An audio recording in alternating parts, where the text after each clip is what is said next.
Story 1, The House on Calico Drive. There's a reason I don't take evening walks anymore. I used to live in a quiet neighborhood just outside of Portland. The kind of place with trimmed hedges, driveway basketball hoops, and mailboxes shaped like little white houses. My street, Calico Drive, was a cul-de-sac. Only one way in, one way out. Everyone knew everyone, or at least we thought we did. It was a Tuesday evening in late spring, one of those cool golden hour strolls where the air smells like cut grass and rain. I'd just finished dinner and decided to walk off the stress of work. I took my usual loop past the cul-de-sac, around Maple Lane, and back again. That's when I noticed the for sale sign in front of the old Carter place. A two-story colonial that had sat empty for almost a year after the Carters moved to Florida. But now it was lit from the inside. Not just a hallway light or porch bulb. Every single light in the house was on. Upstairs, downstairs, even the garage. At first I was relieved. Maybe someone finally bought it. But something felt off. The curtains were drawn, and through the narrow slits I could see the lights flickering. Not steady like bulbs, but erratic, like candlelight or an old TV screen. I slowed down, pretending to tie my shoe as I watched. Then something moved in the upstairs window, just for a second. A dark figure, backlit by the glow, standing perfectly still. It wasn't the kind of movement you catch in your peripheral vision. It was deliberate. Someone was watching me. I stood up and walked away, heart thudding harder than it should have. That night I couldn't sleep. I kept thinking about that window. At 2:43 a.m., I got up and looked out from my own bedroom window. The Carter house was still lit up, and the same figure was still in the same window. The next morning I texted my neighbor, Mark. He lived 2 houses down and had a better view of the Carter place. I asked him if he'd noticed anything weird. He replied, "I thought it was empty. Light's been on since yesterday morning. Weird, right?" That day at work, I couldn't focus. My curiosity turned into obsession. I looked up the real estate listing. No sale records, no pending offers. The house was still listed as vacant. When I got home, the lights were off. But the front door was cracked open. I know how this sounds, and I wish I could say I called someone. But instead I grabbed a flashlight and walked over. It was dead silent inside. Dust still coated most of the floor. No furniture, no signs of moving boxes. But the strangest thing? The upstairs window, the one I saw the figure in, was bricked up from the inside, not covered with plywood. Bricked, like someone had tried to wall off the entire room. As I turned to leave, I noticed something scrawled on the wall near the stairwell. It was faint, as if someone had tried to scrub it off, but under the right angle, you could still make it out. This house doesn't want to be empty. I backed out slowly and closed the front door behind me. That night, I didn't sleep at all. The next evening I was out watering the front lawn when Mark came over, pale and quiet. He said he saw something through the Carter house window. "A girl," he whispered. She was just standing there, wearing white, but her feet weren't touching the floor. I told him about the writing on the wall. He just nodded. "We need to tell someone," he said. We agreed to call the police. They came, checked the house, declared it empty. They said there was no sign of recent activity, no footprints in the dust. The front door was locked when they arrived. We both knew they were wrong. That night, I set up my old camcorder on a tripod near the window. I aimed it at the Carter house and let it record overnight. In the morning I checked the footage. Most of it was dark, uneventful. But at 3:16 a.m., something happened. The camera flickered. Static lines appeared across the screen, and then, just for a second, the view sharpened again. There she was, the girl in white, standing in the yard between our houses, facing the camera, not moving, not blinking, just staring into the lens. The timestamp read 3:16:17 a.m. The footage ended there. The rest of the file was corrupted. I didn't tell anyone. I just packed a bag and left for the weekend. When I returned 3 days later, I found a note tucked under my doormat. No envelope, just a piece of yellowed paper with smeared handwriting. You were supposed to move in. I didn't go back into the house for a long time. After the note, I avoided even looking in that direction, but Calico Drive is a dead end, and my house was 3 doors down. You can't avoid something forever when it's staring at you every day. The lights stayed off for about a week. Then one night, I came home late from work, and every light in the Carter house was on again. This time, the front door was wide open. I stood in my driveway for almost 10 minutes, just watching, waiting for someone, anyone, to walk out. But the only thing that moved was the wind in the hedges. Something in me snapped. I grabbed my flashlight, my phone, and walked down the street. As I stepped inside, the air shifted. It wasn't just stale or dusty. It was pressurized, like I'd stepped inside a vacuum. My ears popped. The air felt heavy, thick. The layout was the same, but the atmosphere wasn't. The staircase creaked louder than it should have. The bricked-up room, the bricks were gone. In their place was a doorway, open and dark, leading into what looked like a completely normal bedroom. Except it wasn't normal. The floor was covered in newspapers, not strewn but placed in precise rows, edge to edge like wallpaper. They were old, 1970s old, and every single one had the same story on the front page, just different dates. Family of 4 found dead on Calico Drive. House under investigation. Same headline. Over and over. Year after year. Different years.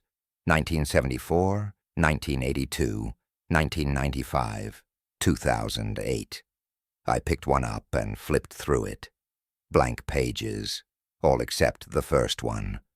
That's when I saw the photo, black and white, slightly blurred, of the family, standing on the porch of this same house.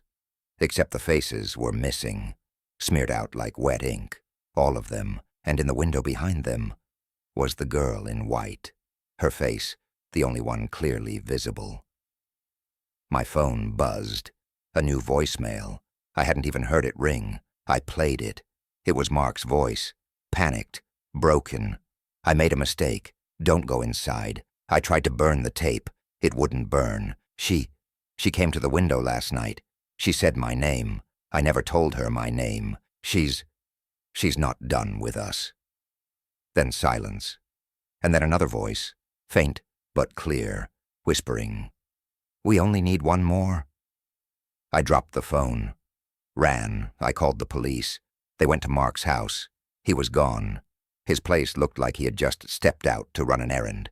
Shoes by the door, coffee still warm, but the back door wide open, and on the kitchen table, a note, written in handwriting that looked almost childish. "You were supposed to be next. I don't live on Calico Drive anymore. I left that week. Didn't sell the house. Didn't pack properly. Just left. Every now and then I get a postcard in the mail. No return address. Always postmarked from different cities across the country. The cards always have the same message. It's your turn again." And one of them had a photo tucked inside of the Carter house, and in the upstairs window, the one that's not supposed to exist, was me, standing there, face blank, hands pressed against the glass. I don't know how they got that photo, but I haven't slept properly since, because sometimes in my dreams, I'm standing inside that room again, staring out the window, watching myself walk by, like I never left. And the worst part, I don't think that version of me wants to leave. Story 2, The man with the blue umbrella. It started on a Tuesday, which is weird in itself because nothing bad ever starts on a Tuesday in my town. I live in a cul-de-sac, where the most exciting thing that happens is when Mrs. Delaney's dog gets out again, or when the neighborhood kids sell watered-down lemonade with secret ingredients. People wave, packages arrive on time, garage doors go up and down like clockwork. We're boring, the good kind of boring. So when I saw a man standing perfectly still at the edge of our street, holding a blue umbrella under a cloudless sky, I figured he was lost. But he wasn't. He was watching. He stood there for 4 hours, not moving, not adjusting his grip, not even blinking as far as I could tell. I know because I kept checking from behind my blinds every 15 minutes like a nosy neighbor on a Netflix show. I asked my neighbor Jeff if he noticed anything. "Who?" he said. "The guy with the umbrella." Jeff squinted at the street. "What umbrella?" I pointed. Gone. Like he'd never been there. The next day he was back. Same spot. Same umbrella. This time it was raining. And I swear to God, his umbrella was bone dry. I thought about calling the police, but what was I supposed to say? There's a guy standing in a public space looking slightly ominous. I'd end up on the town Facebook group as that paranoid guy who calls 911 on the mailman. So I didn't. But I started noticing things. My motion light went off at 2:13 a.m. Nothing on the security cam, just static. My garage door opened halfway by itself and then froze. The repair guy couldn't find anything wrong, and there were footprints on my front lawn the next morning. Bare feet, wide-set toes, too wide. On Friday, I finally walked out there. He was standing just outside the cul-de-sac, exactly where the sidewalk meets the woods. I approached slowly. "Hey man, everything okay?" He didn't respond. I got closer. He wasn't holding the umbrella. It was floating, about an inch above his hand, like a balloon tethered to gravity. When I got within 10 feet, he turned his head slightly, and his eyes met mine. They were too bright, not glowing, not inhuman, just like someone had turned the contrast up too high. And then he spoke. 3 words, not loud, not angry, just flat. "You saw me." I blinked, and he was gone. That night I dreamed of water, a flood, rushing down the street, consuming every house but mine. And in the middle of it all, that blue umbrella, spinning like a turbine, shredding everything it touched. When I woke up, my basement was flooded. The water wasn't from the pipes. It was rainwater, but it hadn't rained in our zip code. I checked. I asked my neighbors again. Still, no one had ever seen him. Not even Jeff, who works from home and has cameras on every inch of his lawn because someone once stepped on his grass with cleats. I started staying up at night, watching, waiting. He didn't show again, until the night the power went out. And that's when things really changed. The power outage lasted less than 3 minutes, just enough to wake me up in a sweat and force every digital clock in the house to blink 12:00 in eerie unison. I got out of bed and walked through the house barefoot, guided by the weak flashlight on my phone. Everything was still. No wind, no rain, no sounds from the street. I didn't know why I was moving like I was being pulled, until I reached the kitchen and saw the water. It was pouring out of the ceiling. Not dripping, pouring, but there was no hole, no pipe, nothing to explain the cascading water that puddled under my feet like a newly broken dam. I stepped back, and that's when I saw it. On the window, a handprint from the outside, pressed flat against the glass, as if someone had been watching me from the porch. It was wide, unnaturally wide, and below it, a shape moved. That same floating blue umbrella, except now it looked translucent, almost like it was made of water itself. I reached for my phone. Dead. Not low battery, not off. Just black. Then I heard the voice again, faint, from every direction, like the wind was whispering through the walls. "You saw me." I ran upstairs, slammed my bedroom door, locked it. Seconds later, there was a knock, software precise, like someone tapping out a code. I didn't answer, but I recorded it. I needed proof. I needed to prove to myself that I wasn't losing it. The next morning, I played the audio. It wasn't just knocking. There was breathing. And behind the breathing, a faint melody, a lullaby, off-key, played on what sounded like a music box underwater. I ran that audio through every tool I could find online. I even sent it to a paranormal investigator I found on Reddit. They said the waveform wasn't normal, that it looked layered, like it had been manipulated to contain 3 distinct frequencies, one for the knock, one for the breathing, and one that was too low for human ears to detect. They enhanced it, and what came through made my stomach twist. Open the door. The same day, a package arrived at my house. No return address, no postage. Inside, a pair of soaking wet shoes, size 11, my size. I left town, stayed with my sister 3 cities over. But the umbrella followed me. I saw it in reflections. Car windows, TV screens, puddles, always just outside the frame.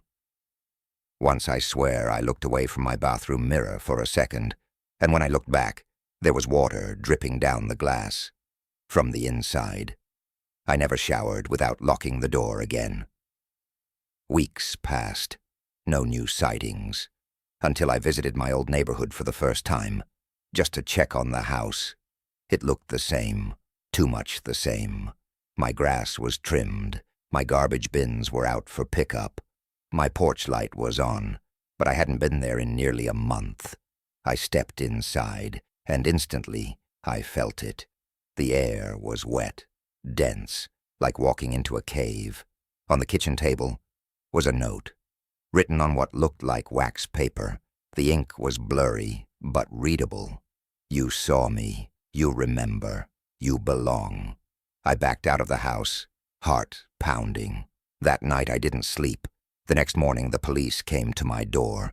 They asked if I knew a man named Jeff, my neighbor. Apparently he'd been missing for a week. No signs of struggle, no signs of forced entry. Just water, a trail of it, leading from his bedroom to the storm drain behind his house. They never found him. But 3 days later, another neighbor saw something strange. A man, standing at the edge of the cul-de-sac, holding a blue umbrella. Only this time, he wasn't alone. There was another man beside him, same wide eyes, same expression, same umbrella floating an inch above his hand. That second man wore Jeff's clothes. Since then, I've moved 4 times. Different states, different names, but every time it rains, I check the windows, because I know he's still out there, waiting, umbrella in hand, for someone else to say it out loud. I saw him. Story 3, The Girl in the Basement Window. When I was 16, my family moved into one of those newer suburban neighborhoods built on old land. You know the type. Identical houses, fresh pavement, and a giant banner reading, "A new life begins here." We were sold on the open-concept kitchen and the big backyard. But I noticed the basement first. It had a window, not a small rectangle like most basements. A full-sized glass sliding window on one wall, partially underground but looking out into a concrete window well. It was weird, and something about it gave me a chill. But I didn't say anything. I didn't want to seem dramatic. My parents were so excited. They made the basement my room. The first night, I slept fine. The second night, I woke up at 3:14 a.m. to a sound I couldn't place, like nails scratching on concrete. I sat up, heart pounding, and looked toward the window. At first, nothing, just blackness outside and my dim reflection in the glass. But then, the sound again. Skrrch. Closer this time, I walked up slowly, my hand gripping my phone like a weapon, pressed my face to the glass. Nothing but the window well. And then I saw it, a single fingerprint, pressed into the condensation on the outside of the glass. The next morning, I told my dad. He laughed it off. Probably a raccoon or something.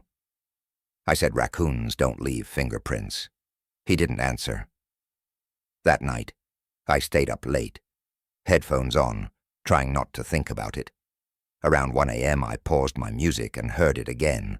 Scratching, rhythmic, software, almost like pacing. I turned off the lights and crouched below the window, peeking up slowly. This time I saw hair, long black strands matted against the glass, and behind it, a face, just barely visible in the corner. A girl, pale skin, hollow eyes, smiling. But the smile wasn't pressed against the glass. It was behind it, like she was inside. I screamed. My mom rushed down, flipped on the lights. No girl, no hair, no condensation. Just me, shaking, breathless. That night I didn't sleep. Over the next week, it got worse. Every night at the same time. 3:14 a.m., I'd wake up and see something different in the window. A wet handprint on the inside. A small puddle forming beneath the frame. Once a fogged message that read, "Still here." I begged my parents to move me upstairs. They said it was just my imagination. Nightmares, stress, teen stuff. I stopped telling them, but I started recording. I set up my phone on a tripod facing the window, let it record overnight. The first 2 nights, nothing. The third, at 3:14 a.m., the frame glitched, froze for 2 seconds. When it resumed, a figure was standing in the window well. No sound, no movement, just there. It stood still for 8 minutes, then vanished between frames. I showed my friend Josh the footage. He's a tech nerd, and more importantly, he believed me. He enhanced the frame and slowed it down. What we saw made my skin crawl. The figure had no feet, just shadows where legs should be. And the face? It looked like me, but twisted, wrong, like someone had tried to rebuild my face from memory, and failed. Josh asked if I ever sleepwalked. I said no. He said, "Maybe you do now." I started sleeping with the lights on, but that didn't stop the dreams. Every night I dreamt I was inside the window well, staring up at my own bedroom, trapped. In the dream I'd bang on the glass, scream for help. But the room would be empty. Sometimes I'd see someone sleeping in my bed, someone that looked like me. Other times, I'd see myself staring back, smiling, and then I'd wake up, freezing. One night, I woke up on the basement floor, right next to the window. My forehead was damp, like I'd been pressed against the glass. I checked the recording. At 3:14 a.m., I had gotten out of bed, walked to the window, and stood motionless for 9 minutes, just staring, then went back to sleep. I don't remember any of it. The final straw happened on a rainy Thursday. I came home from school and my mom handed me a box. "Your dad found this in the crawl space under the basement stairs. Thought it was yours." I opened it. Inside were a damp notebook, a cracked compact mirror, a Polaroid picture of the girl from the window. Only the photo was dated 1992, and on the back, in faded ink, it said, "Kayla, basement room. She still talks in her sleep." My name isn't Kayla, but the girl in the photo, she looked exactly like me. I stared at that photo until my hands started shaking. She looked like me, not similar, identical. Same hair, same smile, same birthmark on the neck, but the date said 1992. I was born in 2006. That night, I didn't record anything. I didn't sleep either. I just sat at the edge of my bed, staring at the window, waiting. Every creak in the floor above, every hum from the furnace. It all sounded too loud, too alive. At exactly 3:14 a.m., I blinked, and the window was open. I never heard it slide, just one moment closed, the next open by 2 inches, letting in cold, wet air and the smell of dirt. I ran upstairs, shaking, yelling for my parents, but they didn't wake up. They never do anymore. The next morning, I opened the crawl space. I had to know. It wasn't very deep, just enough room to crouch.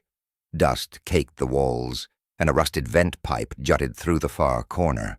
But near the back, wedged beneath a broken HVAC box, was a bundle of old fabric. I pulled it out. It was a sweater, faded, child-sized, pink with tiny embroidered stars. Stuffed inside one sleeve was a note. I unfolded it slowly, the paper wet and soft. She was too loud. I made her stop, but she came back through the glass. Don't let her in. If you see yourself, run. I showed it to Josh the next day at school. He didn't laugh, didn't question. He just asked, "Do your parents know about this?" I said no.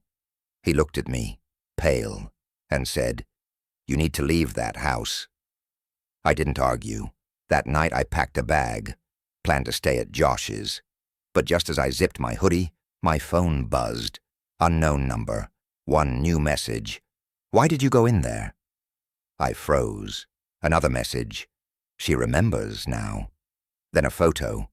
It was me, taken from outside the window, staring into the crawl space. I dropped the phone, bolted up the stairs.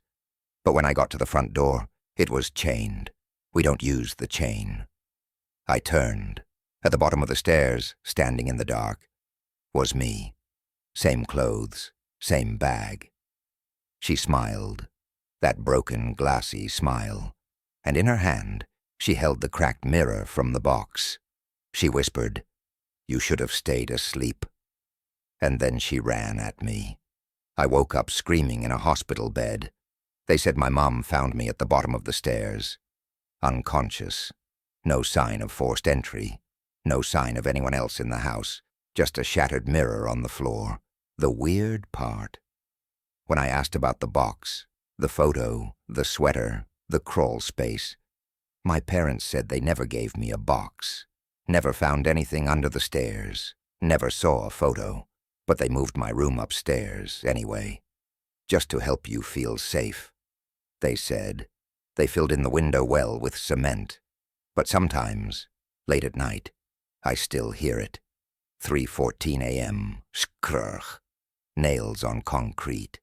And once, I swear, I saw condensation on the drywall, like breath, right where the window used to be, and written in the fog. She remembers now.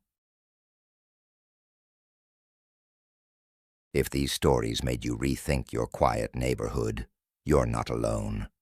Because sometimes the most terrifying monsters don't live in forests or abandoned asylums. They live right next door. If you made it this far, don't forget to subscribe for more true horror stories every week. Hit like if any of these tales gave you chills, and tell us in the comments which story disturbed you the most. Share this video with a friend, but maybe don't watch it right before bed. This is the Scary Storyteller. Until next time, keep your lights on and your curtains closed.